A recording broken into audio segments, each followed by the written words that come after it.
there is a bright flash, brighter than the sun, brighter than anything you've ever seen.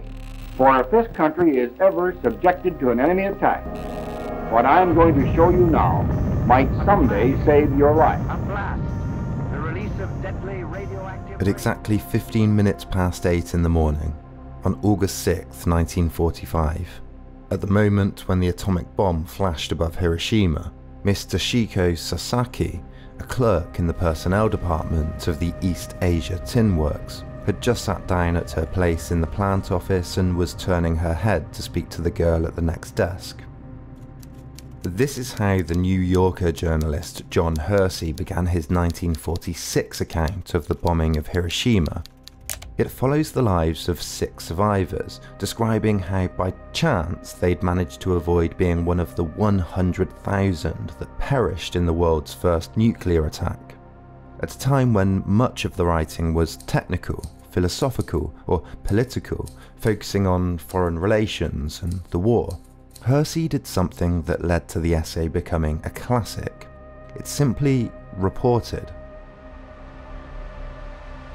We take it for granted today, but when those first nuclear bombs were dropped on Hiroshima and Nagasaki in 1945, it had such a far-reaching global effect that some writers described the result as being a new nuclear consciousness. The New York Times wrote 2 days after that the bomb had caused an, quote, explosion in men's minds as shattering as the obliteration of Hiroshima. The novelist Mary McCarthy wrote that to write about the bomb in its measurable and quantifiable destruction was to miss the point. It was in the moral world that the bomb had exploded. And during a sermon in New York, one minister told his congregation that before us on the stage of history is a panorama of the soul. I started researching this topic in response to this. President Putin has ordered Russia's strategic nuclear forces to be placed on high alert. Top officials of leading NATO countries are making aggressive statements about our country. Therefore, I'm ordering the Minister of Defense and the Chief of the General Staff to put the strategic nuclear forces on special alert. And the first things I wanted to look at were the obvious things: Russia's nuclear capabilities, the idea of nuclear deterrence, the literature behind Cold War atomic brinksmanship. This is what comes up first in all the research when you start looking at these obvious things. But it's impossible, even when reading serious scholars, to not come away with a sense of absurdity, of madness, of there being no logical, rational takes. What came to be known as MAD, M-A-D, mutually assured destruction, is aptly named, of course, for good reason. What I quickly became interested in instead was how much nuclear thinking has affected us culturally, psychologically, philosophically, in our very psyches and sensibilities. In many ways, it brought madness to the forefront of our thinking.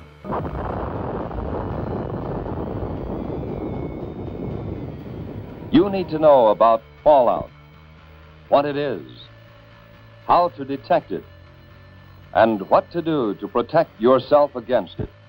In fact, as the New Boston Review wrote in 1981, quote, contemporary culture grows in a dark place, beneath the shadow of the nuclear threat. So do we really have a nuclear consciousness? If so, how specifically did it develop? What shapes did it take? How did it change us? I'll look at some of the surprising consequences of the discovery of nuclear power, how it changed our ideas about fear and rationalism, about world government, how it changed literature and cinema and comics and religion and science, and even our idea of progress itself. The dropping of that first bomb coincided with the end of an old world, an old mentality that had persisted throughout the Victorian era up until the 2 world wars. Those wars, the bomb, new technologies, new media, new international system split the world asunder. Old assumptions would no longer hold. One thing that was new was this concept of one entire world threatened by one single device. In an odd way, the bomb united the world through and under this one single shared experience. In fact, one chapter of a very influential book written in 1945, The Atomic Age Opens, was titled "The Whole World Gasped." This idea of a whole world united by one feeling was a new phenomenon. And never before had an event touched the psyches of people everywhere. No one was safe from it.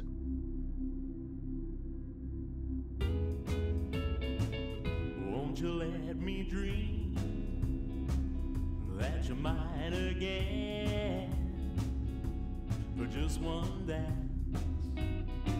to let my blue heart pretend I'm just a fool and I can't get over you.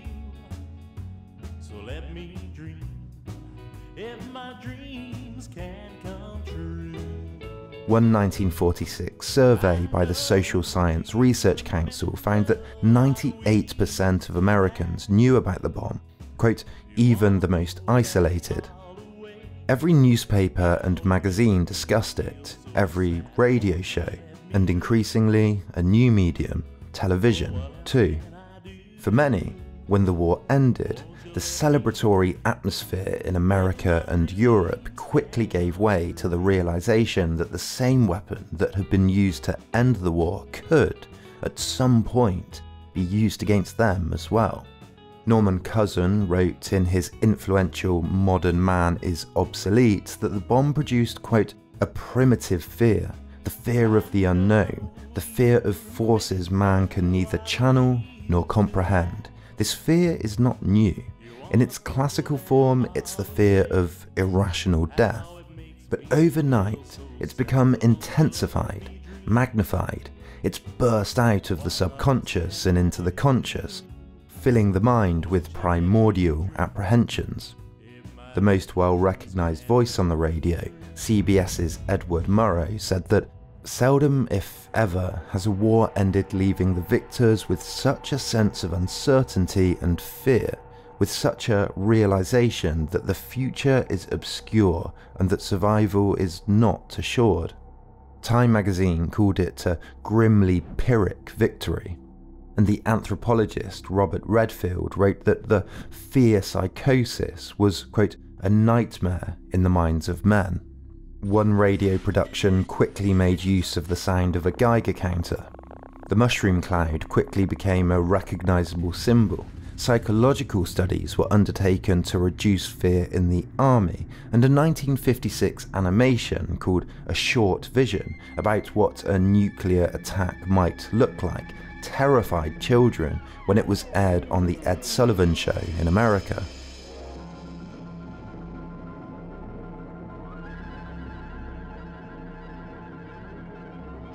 Many scientists, including the father of the bomb, Robert Oppenheimer, who became one of the US government's biggest critics, thought that the fear was not only necessary, but should be used pragmatically. In 1947, Oppenheimer was sent a letter by his colleague Francis Vivian Drake that read, "I think that we are both agreed that a sense of fear is probably necessary to break public apathy."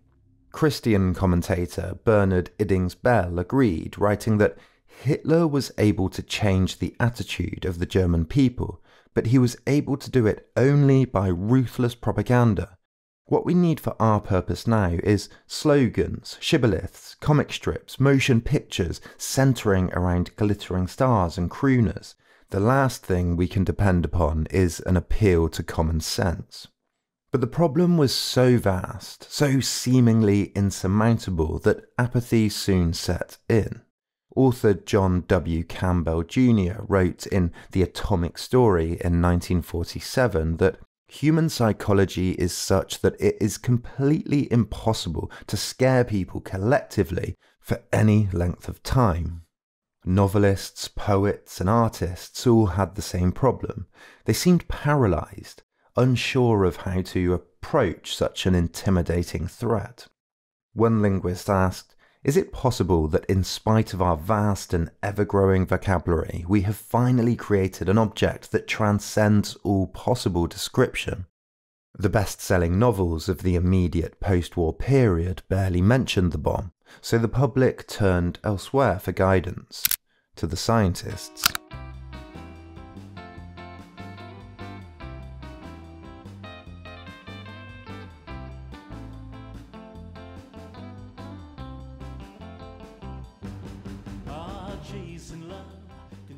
Scientists were propelled to stardom in the post-war period. Developments in medicine, transport, technology, and weapons had proven that colossal, innovative projects that were impossible to imagine a few decades before could succeed if business and government committed to big investment.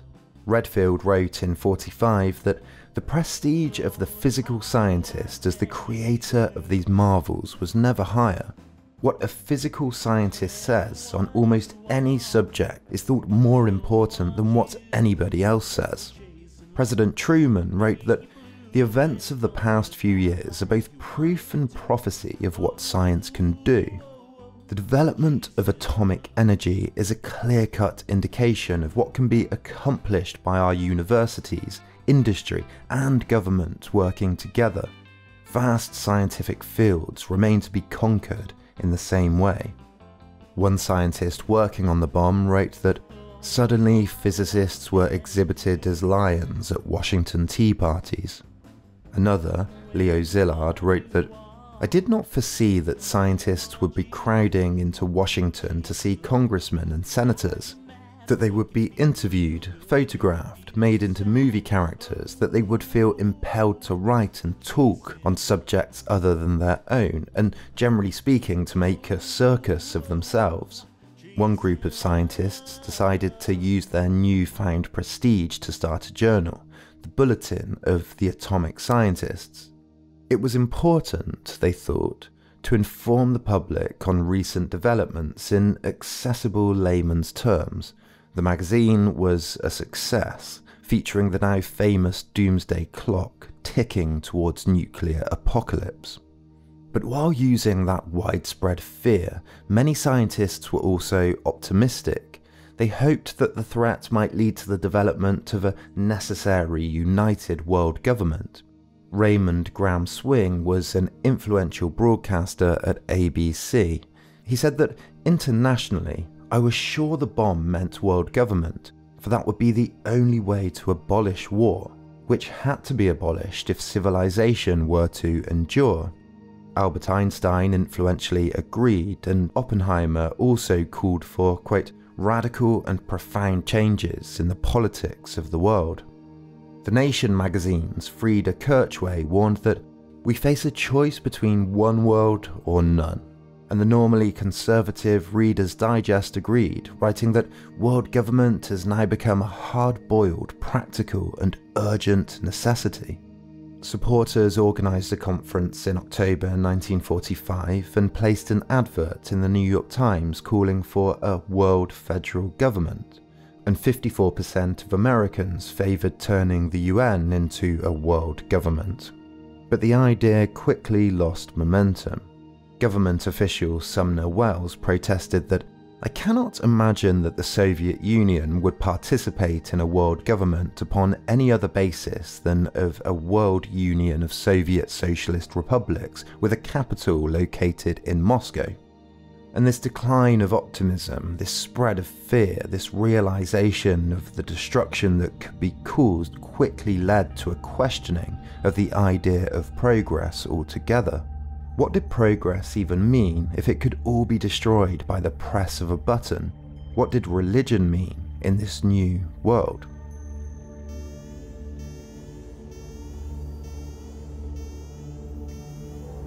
The Enola Gay's mission starts from Tinian in the Marianas. The crew has had their final briefing on weather and airfield rescue. Only yesterday they have been told of the true power of the weapon they are to carry. In his book By the Bomb's Early Light, Paul Boyer reports that the atomic age was opened with a prayer. A chaplain had blessed the crew of the Enola Gay, the plane that dropped the first bomb, and President Truman remarked that, "We thank God that it's come to us instead of our enemies, and we pray that he may guide us to use it in his ways and for his purposes."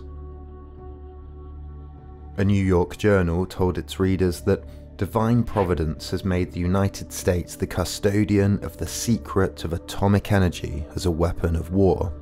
And physicist Arthur Compton had said that atomic power is ours, and who can deny that it was God's will that we should have it?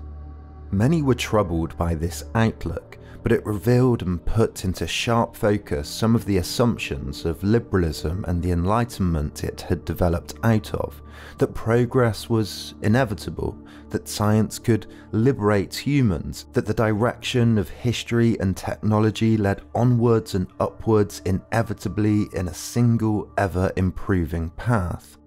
The bomb led many to rethink this view. The editor of Catholic World wrote in 1945 that the use of the bomb revealed the breakdown of the universal and everlasting moral law. Edward Long Jr. saw that the bomb meant that all achievement can be quickly lost, and that life does not inevitably grow better, and historian Lewis Mumford called the bomb collective suicide. So the idea of inevitability was raised over and over. Commenting on the horrors of Auschwitz and the destruction of the war more broadly, philosopher Theodore Adorno said that to write poetry would be barbaric. He said mankind, instead of entering into a truly human condition, is sinking into a new kind of barbarism. Like a new Frankenstein, many saw science as two-headed, a contradiction, something that could ironically destroy itself. Dwight MacDonald wrote that atomic fission is something in which good and evil are so closely intertwined that it's hard to see how the good can be extracted and the evil thrown away. Atomic weapons were making humans look small, precarious, insignificant even. The dominant philosophy of Enlightenment liberalism had placed individuals at the centre of the universe, the rational person crafting his or her world according to their own desires, their own ideas, their own goals. But the bomb, and the idea of the bomb, and the destruction and the path of the war more broadly had shown the individual to be less in control of the world than they thought. As part of a machine so large and so inexorable that events seemed almost too momentous to grasp. Over 130,000 individuals worked on the Manhattan Project. Only a few of them even know what they were contributing to, let alone the deaths that it would lead to. And if this was the case, if so many could contribute to something they had no purposive knowledge of, if so many could be led through the war to become so destructive, so genocidal, did we not need a different model of history? One that doesn't assume that history is crafted and directed by rational leaders pointing the way forward. Philosopher Karl Popper thought so. He criticised thinkers like Hegel, Marx and Mill, who saw history as one inevitable story, the product of, quote, specific historical laws which can be discovered and upon which predication regarding the future of mankind can be based. He argued that it led to the inheritors of technology and dominance thinking that they'd been selected as the instrument of destiny, ultimately to inherit the earth. It was this way of thinking that often justified things like eugenics, the survival of the fittest, social Darwinism, the things that had led to World War II in the first place, the idea that the strongest were inevitably the most dominant, and that was just a rational result of the right of the strong. Popper and others, and the later postmodern thinkers that grew up in a nuclear age, searched for ways to theorize alternatives, open histories, different trajectories. The bomb contributed to the popularity of critical theory and postmodernism, of lines of questioning that asked simply, what if things had developed differently? Was there another path?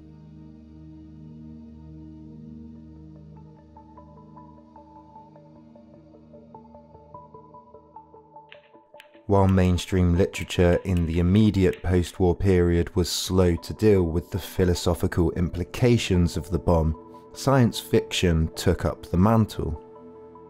Authors like Philip K. Dick and Isaac Asimov wrote about the bomb in different ways, and in many ways, the bomb and technology more broadly made science fiction a respectable genre.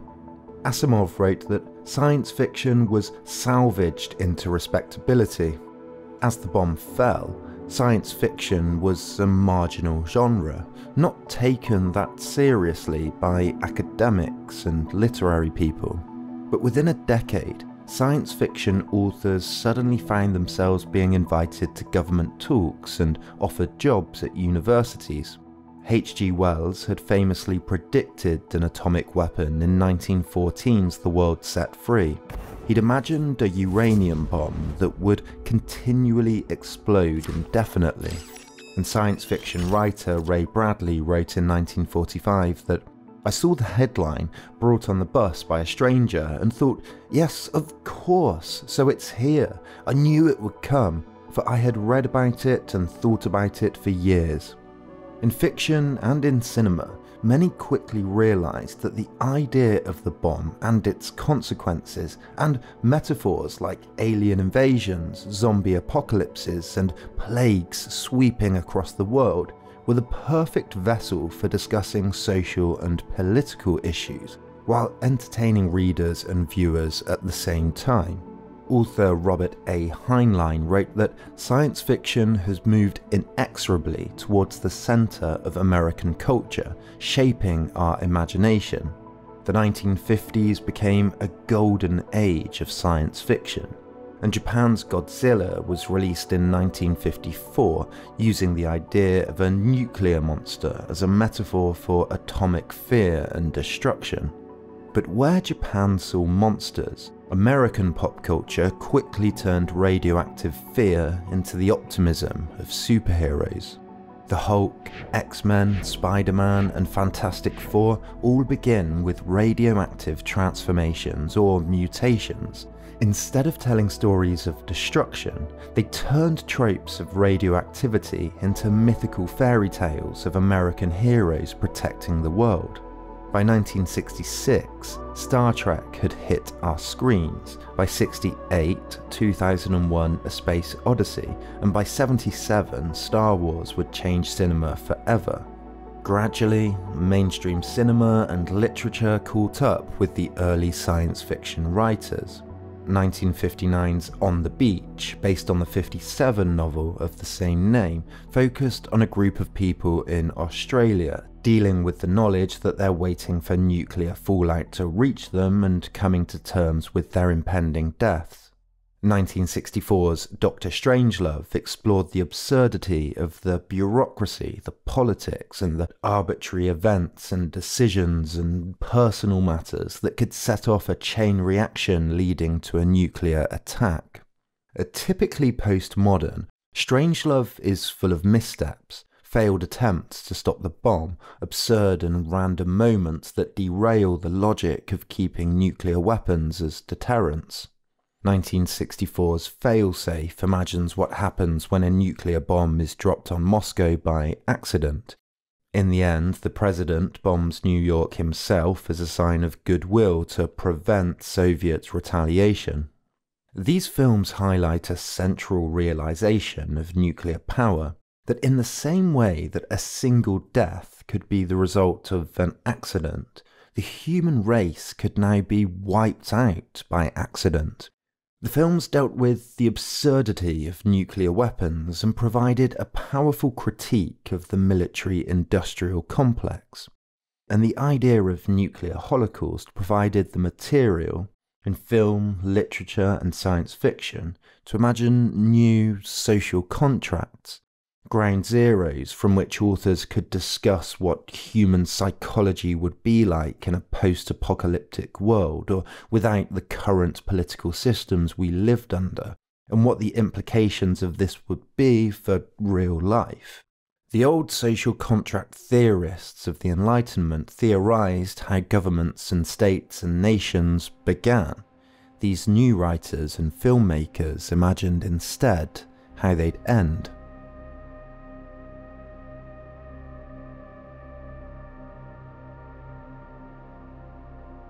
So in some ways, while the bomb led to a widespread fear and a questioning of modernity, it also ironically created a space for critique, a new way to imagine different worlds. The absurdity of the foreign policy doctrine mad that mutually assured destruction would prevent either side from attacking first, and the idea that one person, one accident, one slip-up could wipe out the entire human race contributed to the feeling of absurdity seen in films like Strangelove. Many novels, like Joseph Heller's Catch-22, played with this irrationalism. And by the 60s, these contradictions, the idea of openness and different worlds and a disaffection with both America and the USSR, contributed to the emergence of many philosophical and artistic ideas that would later become labelled as postmodern. The discontent, as Michael Miller has argued, contributed to the feeling of disenfranchisement on student campuses during the 60s. Many students and critics saw the figure of the establishment liberal bureaucrat in charge of a world that could lead to the Cuban Missile Crisis as, frankly, ridiculous. Miller wrote that they feel that world is somehow implicated, if only by default, in the heritage of nightmares that compose recent history. Auschwitz, Hiroshima, the Cold War, McCarthy. But that space, the marches for nuclear disarmament, the films, the focus, the shift in philosophy, has largely been forgotten. And in most ways, the idea of nuclear war made us collective pessimists. How could it not?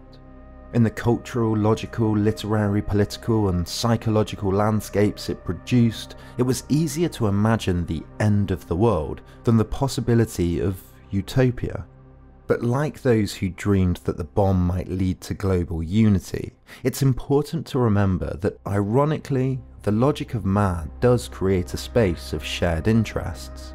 No country desires its own destruction, and the nuclear threat has created some channels to discuss and commit to disarmament in the interest of our shared humanity.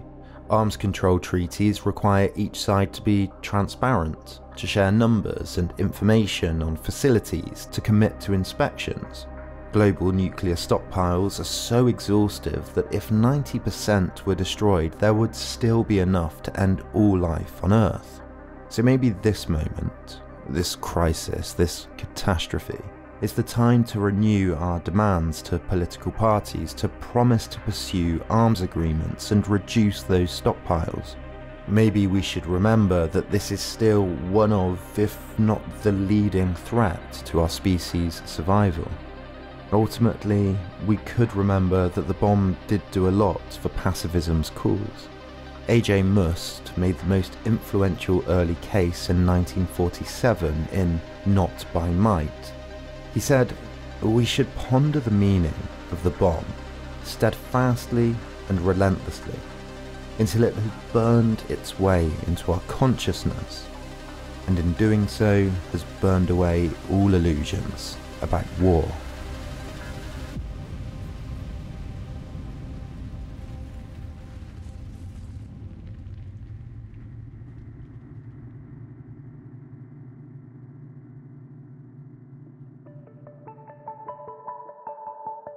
Thank you as always for watching. And a huge thanks, of course, as always, to my Patreons, without which this just wouldn't be possible. So if you want to see scripts, if you want to chat in the Discord server, if you want your name in the credits, but most of all, if you just want to help support, make this content, then click the link in the description below. If not, you can like, you can share, you can leave a comment, all those things that help the algorithm. Thank you so much, and I'll see you next time.